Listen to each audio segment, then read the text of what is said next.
Vou contar mais uma linda história a partir de agora. Só que eu quero fazer antes um pedido para você. Se inscreva no canal. É um gesto tão simples para você e tão significativo para o canal. Entra no canal, se inscreva, curta, põe o teu joinha, acione o sininho. Para nós isso é muito importante. O canal ganha força e muito mais histórias a serem contadas. Por favor, se inscreva no canal. Agora, prepara o coração, porque a história de hoje é linda.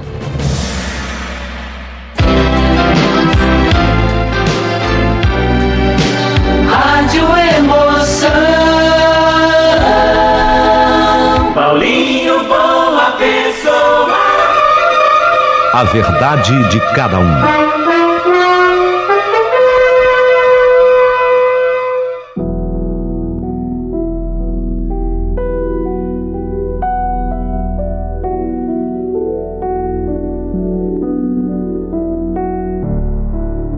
Ah, meu querido amigo Paulinho Boa Pessoa, aquele era um momento muito difícil para mim, Paulinho, muito delicado para mim. Eu tinha apenas 22 anos. Eu tinha que enfrentar aquele monstro na vida de um filho, sabe? A perda da sua mãe. Coitada, a minha mãe ainda era nova, ela só tinha 54 anos, Paulinho. Ainda tinha muito pela frente. Havia lutado tanto, trabalhado tanto. Gozara a sua própria casa apenas um ano. Ah, não, era injusto demais. Era muito injusto, um ano só.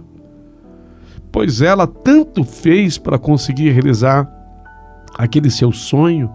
E quando ela consegue, a doença implacável, que começou pelo seu seio direito, era um tumor muito agressivo, um câncer. Tadinha, ela fez de tudo. Ela lutou, ela operou, fez quimioterapia, mas não teve jeito. O danado do tumor não recuou. Passou para o outro seio dela, nova cirurgia, nova quimioterapia, também não adiantou. Acabaram atingidos outros órgãos, doença ingratíssima. Mamãe ficou, naquele último período, uns 12 dias internada no hospital. Teve alta. Ela teve alta, na verdade, por escolha dela. Ela poderia ter ficado no hospital, mas ela quis voltar para casa. Ela me pediu. Ela praticamente me implorou. Filho, lutei tanto por aquela casa, tanto. Só pude ficar na minha casa um ano só. Então eu quero ter esse direito, filho. Eu quero morrer dentro de casa, na minha casa. Aquela casa pela qual ela tanto lutou para conseguir. Houve um momento que a minha mãe chegou a trabalhar ainda mais do que o meu pai, porque ela tinha 2 empregos. A minha mãe saía de um emprego, corria para o outro. Chegava em casa depois das 11 horas da noite. Quando questionada se não estava exagerando, ela respondia: eu tenho um sonho, eu tenho um objetivo, eu quero ter a minha casa própria e trabalharei até conseguir o meu intento. Pergunto, será que a vida estava sendo justa com a minha mãe? Eu sei que essa resposta é muito difícil de alguém dar, porque há muitos mistérios ocultos, muitos. Mas a realidade era aquela. A minha mãe estava no fim da sua vida e fez a escolha de morrer dentro da sua própria casa. Naquele dia, eu senti que eu não deveria trabalhar. Não, naquele dia não. É que a minha mãe respirava com tanta dificuldade. Eu senti dentro do meu coração que eu deveria ficar em casa. Aliás, vou falar em coração, o coraçãozinho dela estava batendo cada vez menos rápido, sabe? Teve um dia que eu marquei as batidas, 50 batidas num minuto, é pouquíssimo. Sei lá, eu me preparei aquele dia. Parecia que era a despedida da minha mãe. Então eu liguei para o meu trabalho e pedi dispensa. Lá no meu trabalho eles sabiam que eu estava passando e compreenderam. Naquele dia eu fiquei em casa. Mas eu não queria que a minha mãe percebesse que eu tinha ficado porque eu estava preocupada com o seu estado de saúde, que sinalizava o fim, que avisava do fim. Falei para ela que eu precisava ficar para fazer um trabalho da faculdade. Ô mãe, hoje eu não vou trabalhar, eu preciso terminar um trabalho da faculdade. A minha mãe sorriu para mim, porque no fundo ela sabia. Ela sabia que a história não era bem aquela. Eu jamais havia perdido um dia de trabalho por qualquer trabalho que eu tivesse na faculdade. A minha mãe me conhecia. Eu não sabia que naquele dia a minha mãe tinha pedido que a Lúcia viesse em casa. Mas afinal de contas, Lúcia? Quem era a Lúcia? A Lúcia era amiga da minha mãe desde os tempos de solteiras, desde aqueles tempos. Era o que se podia chamar de grande amiga da minha mãe. Lúcia chegou em casa por volta de umas 10 horas da manhã. Eu a atendi. Antes de entrar, ela quis saber, e aí, como é que tá tua mãe? Como é que ela tá? E eu falei para Lúcia, Lúcia, infelizmente ela tá no finzinho, sabe? Ela tá muito mal, eu nem fui trabalhar hoje. Sei lá, Lúcia, eu acho que a minha mãe tá muito mal. Nessa hora nós nos abraçamos, eu e Lúcia, longe das vistas da minha mãe, e abraçadas nós choramos juntas. Antes da Lúcia entrar no quarto da minha mãe, ela secou as lágrimas, tratou de colocar um sorriso nos lábios, para só depois ela entrar. Eu entrei junto com a Lúcia. Eu vi o momento em que a minha mãe a cumprimentou, ainda conversaram amenidades.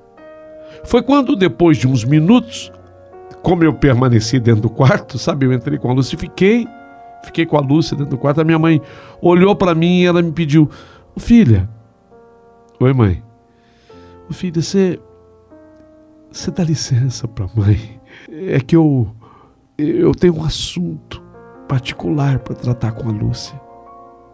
Ô mãe, lógico, perdão, já estou saindo. Pode fofocar à vontade. Eu brinquei assim, até para descontrair, porque eu fiquei assim um pouco surpresa. A minha mãe não era de ter segredo comigo, nunca teve.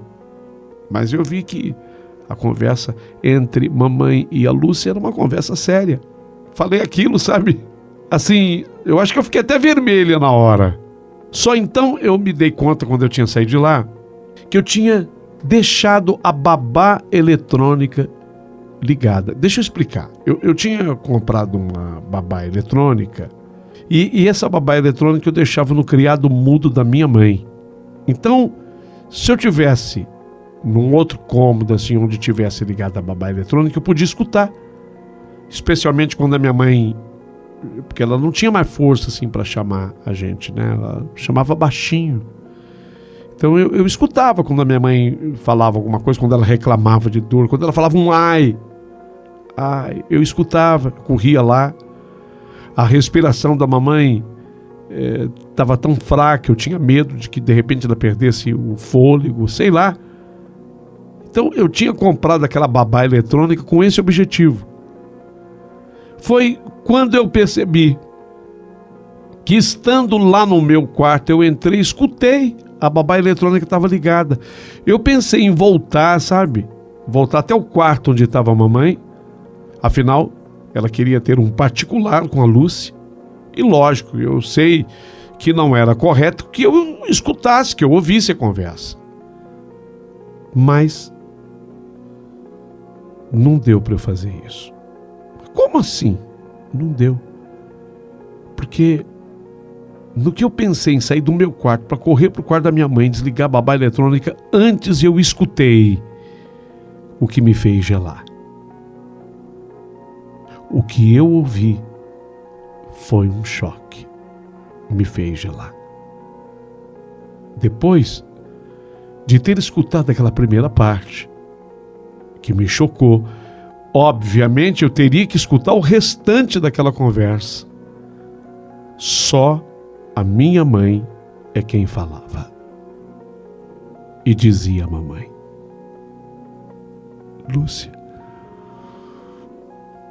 Lúcia, eu não podia morrer sem lhe falar que eu sempre soube, Lúcia.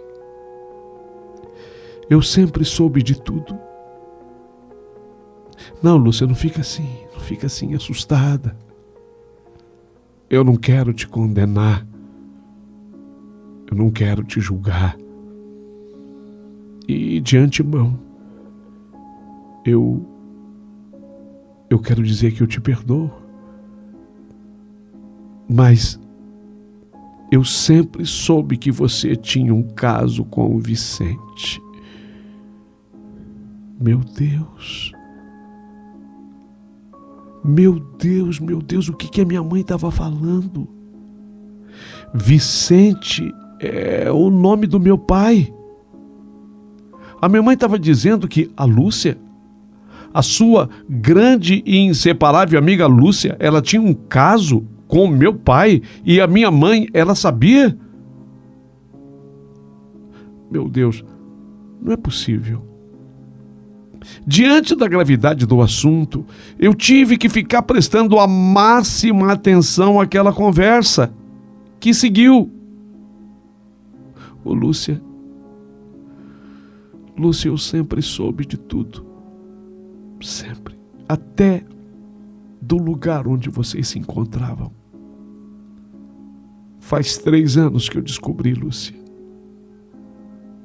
No momento que eu descobri, eu pensei em dar uma surra em você, Lúcia. Acabar com a raça do Vicente.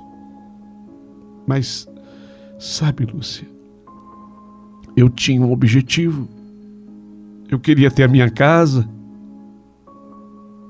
Eu queria ter a minha casa própria, Lúcia. E eu sabia que separada do Vicente seria praticamente impossível. Eu tinha esse sonho. Eu estava consciente que para realizar esse sonho, eu precisava do que eu ganhava, somado ao que ganhava o meu marido Vicente. E acredite, Lúcia, foi pelo sonho da minha casa própria que eu me calei. Óbvio que eu mudei com o Vicente, óbvio que eu mudei com ele. Desde a minha descoberta, eu não permiti mais que ele me tocasse. Não, eu não me dei mais ao Vicente. Ele ficou preocupado com a minha mudança. Ele queria saber por que a mulher antes fogosa, a mulher que ele dizia gostar tanto, que ironia, agora o evitava. E eu falei para ele, Lúcia, que era uma indisposição física, que eu andava desconfiada que eu estava doente. E veja você de novo a ironia, depois eu me descobri assim. Mas eu não a culpo pela minha doença não, Lúcia, não. A doença aconteceu porque tinha que acontecer. O médico explicou que o câncer nada mais é do que uma explosão de reprodução de células. Ele me explicou isso, Lúcia, que é uma explosão de reprodução de células que foge completamente do controle da gente e da própria ciência. Mas deixando a doença de lado, eu queria lhe falar sobre isso assim, sabe, Lúcia? Como eu estou falando agora, olhando nos seus olhos. Olhando nos seus olhos, Lúcia. Eu não vou morrer enganada, Lúcia. Não, eu não vou morrer enganada. Também eu não vou morrer com rancor. Também não, Lúcia. Não levo mágoas. Não levo mágoas daqui para frente. Se você quiser ficar oficialmente com o Vicente, pode ficar. Pode ficar. Se você não quiser, o problema também é todo seu, Lúcia. Mas eu quero que você saiba que eu não vou morrer enganada. Eu morro sabendo de tudo, Lúcia. De tudo. Sabendo que você tinha um caso com o Vicente, meu marido. Meu Deus! Paulinho, boa pessoa. Era muito forte o que eu acabava de ouvir através daquela babá eletrônica. Mas tão forte que eu tive que me sentar na minha cama. Eu estava dentro do meu quarto. Eu tive que me sentar na minha cama para eu não cair. Aí eu debrucei a minha cabeça sobre as minhas mãos e eu fiquei em estado de choque por alguns instantes, por alguns minutos. Eu não sei quanto tempo eu fiquei assim, mas eu fiquei em choque. E tanto é verdade que eu nem percebi quanto tempo tinha passado, porque nesse ínterim, a Lúcia deixou a minha casa e eu não vi. Ela foi embora e eu não vi. Ela saiu direto do quarto da minha mãe para a rua. Ela abriu a porta da sala, ela não passou pela cozinha. Ela não passou por onde eu estava, do jeito que ela saiu do quarto da minha mãe, ela foi embora. E eu estava atônita, eu estava chocada. O que me trouxe de volta à realidade foi a tosse da minha mãe, que começou em seguida.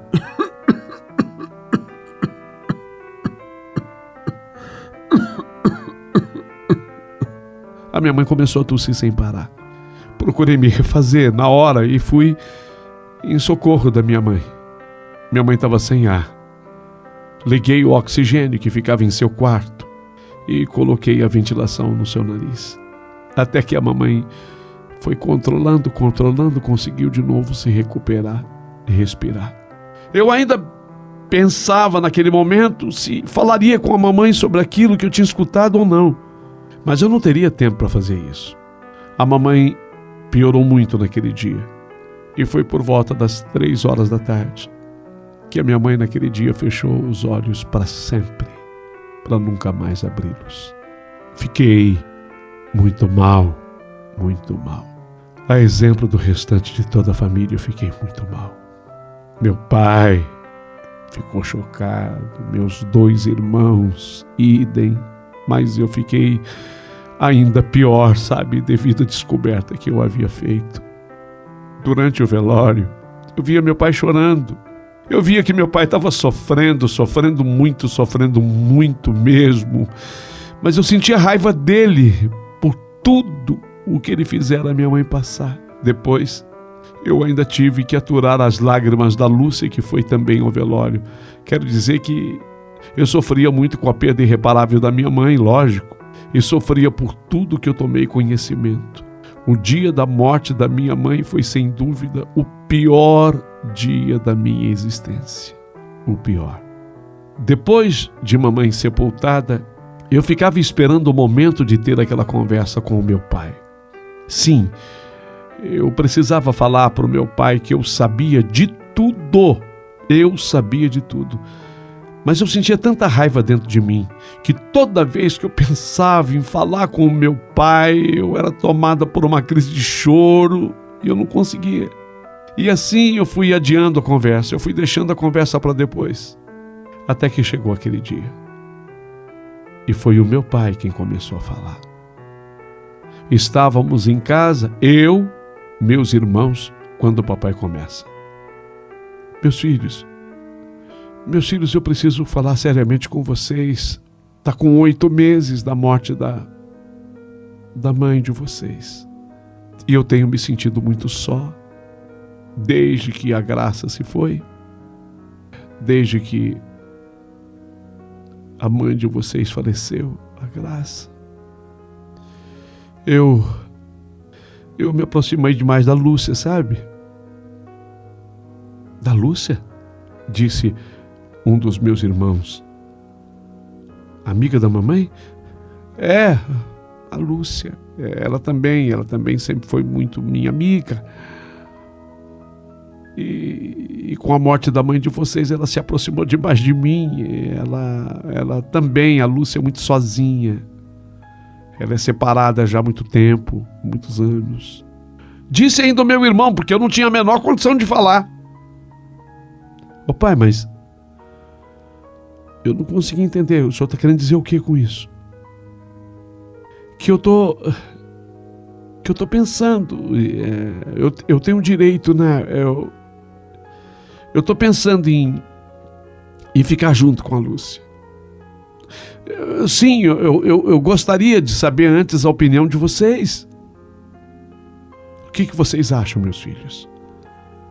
Ademir, o meu irmão, o mais velho, ele falou: pai, sei lá, eu só acho pouco tempo, pai, 8 meses, não tem nem 1 ano que a mãe morreu, né? Mas por mim tudo bem. O Arildo, esse meu irmão do meio, o que tinha feito as perguntas para ele durante a conversa, o Arildo, ele fala: mas pai, não estou entendendo, justo a Lúcia. A Lúcia, ela era tão amiga da mamãe, pai. Eu sei, eu sou contra isso. Ela era muito amiga da mamãe. Eu estou considerando isso aí meio que traição, pai. Disse o Arildo. Meu pai, então, respondeu para o Arildo: filho, não tenho o menor problema. Eu acho até que, sei lá, se a gente não pode ouvir a tua mãe agora, que ela faleceu, mas tenho a impressão que se a gente pudesse escutar a alma da tua mãe, o espírito da tua mãe, eu acho que até ela se alegraria de saber, sabe, que é com a Lúcia, a amiga dela.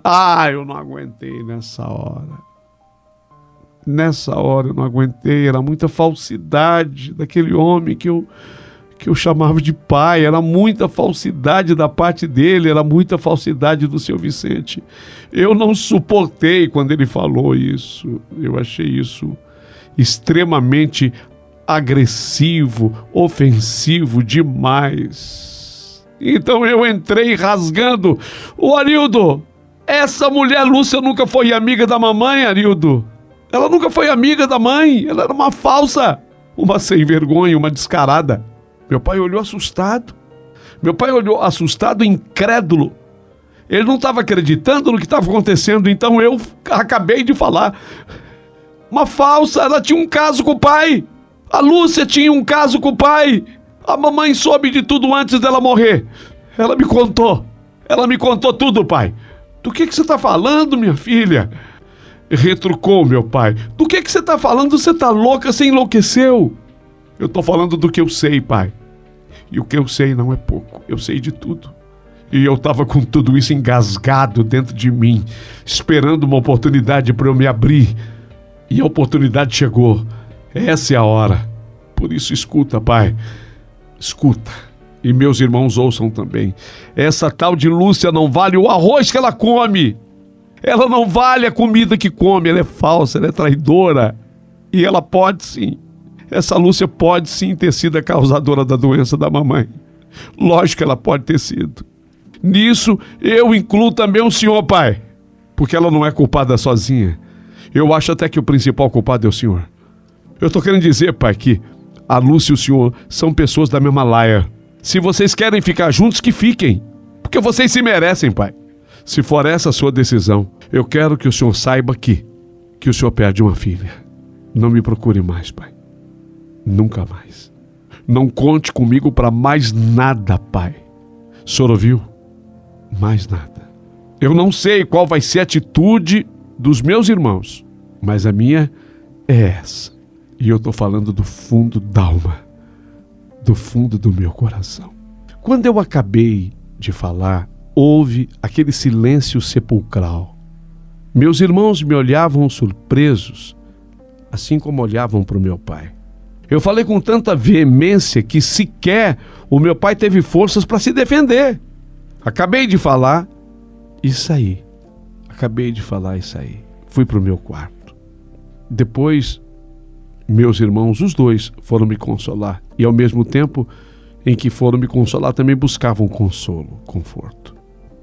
Meu pai continuou na sala. Depois saiu. Nem o vi voltar para casa. No dia seguinte, não nos falamos e assim foi por quase 2 meses. Só sei dizer que depois disso, o meu pai nunca mais falou na Lúcia. Nunca mais. Eu acho que o susto que ele levou com a minha reação fez com que o encanto pela tal da Lúcia se quebrasse. E se quebrou totalmente. Mas meu pai havia ficado viúvo com apenas 58 anos. 2 anos após a morte da minha mãe, ele conheceu a Iracema, também viúva, e ficaram juntos, mas não com a Lúcia. Hoje, sou casada, tenho a minha vida, tenho um relacionamento muito bom com meu marido, com os meus filhos. E, por incrível que pareça,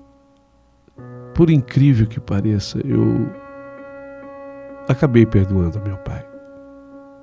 Não foi do dia para a noite, não foi assim. Houve muita dificuldade, mas eu consegui perdoá-lo, sabe? A Lúcia não. A Lúcia, eu nunca mais tive contato com ela. Ela tentou me procurar uma vez. Eu disse que eu não queria vê-la, mas nem pintada de ouro. Ela pinta quadros. Ela é uma dessas pessoas. Ela até que tem bastante talento para isso. Ela trabalha muito bem com pintura, etc. Ela tinha feito um quadro e queria me dar de presente. Vocês acreditam que ela pintou um quadro da minha mãe? Ela pintou um quadro da minha mãe. Ela queria me dar de presente. Eu não aceitei. Não aceitei. O quadro ficou até bonito, sabe? Mas eu não podia aceitar. Em hipótese alguma. Por que ela fez esse quadro? Sinceramente, eu nunca consegui entender. Mas ela queria me dar de presente, eu jamais aceitei. Se bem que eu cheguei a ver a foto do quadro. O Arildo, meu irmão, tirou com o celular uma foto e me mostrou. Realmente ficou bonito o quadro. Mas ela aqui... Desculpa. Eu quase falei um palavrão. Assim é a vida, meu amigo. Assim é a vida. O meu pai eu consegui perdoar. A Lúcia jamais. Gostaria muito de ler os comentários aqui no seu canal a respeito da minha história. Se não for pedir muito, queria pedir aos seus ouvintes que se inscrevessem aqui no teu canal, no canal do Paulinho Boa Pessoa. E, por gentileza, se alguém quiser se tornar membro do canal, eu tenho certeza que será uma honra para todos nós.